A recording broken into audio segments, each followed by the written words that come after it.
Another Gran Turismo 7 update and another potential candidate for the 700pp money-making event at Le Mans. This time it's the Porsche 959, and it's a very good car for this event. As usual, we'll go through all the upgrades and the setup required, and not only is it good for this event, the setup kind of serves as a general handling tune to circumvent some of the problems people have been having with this car. But without any further ado, let's get into those modifications and the tuning.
Out on track now, and the first thing you want to think about is the fuel. This thing does chew through its fuel pretty quickly, to be honest, so you want to put the fuel map all the way up to 6 so it lasts as long as possible, because with the amount of power this thing has, it's still more than quick enough in a straight line on that setting.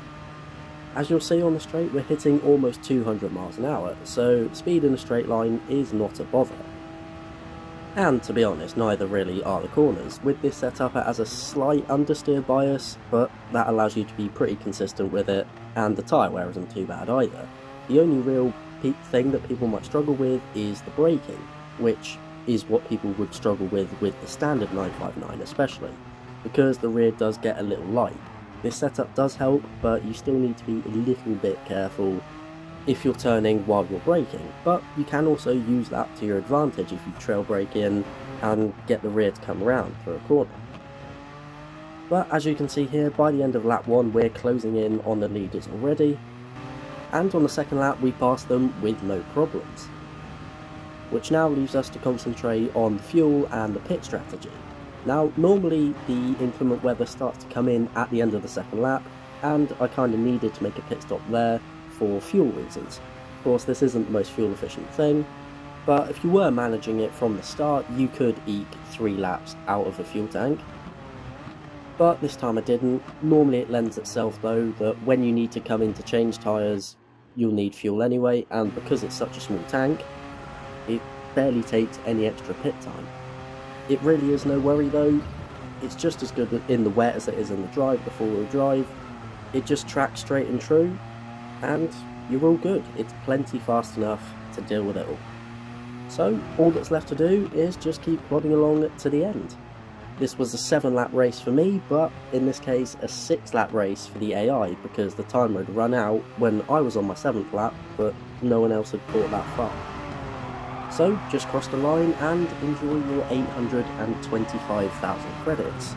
And do it twice, as usual. That's 1.65 million credits in an hour. Not bad, and pretty much equal to the car's worth paid off in that time. But that's going to be it for this video. Try this car out for yourself, let me know what you think, and thanks for watching. Have a good day.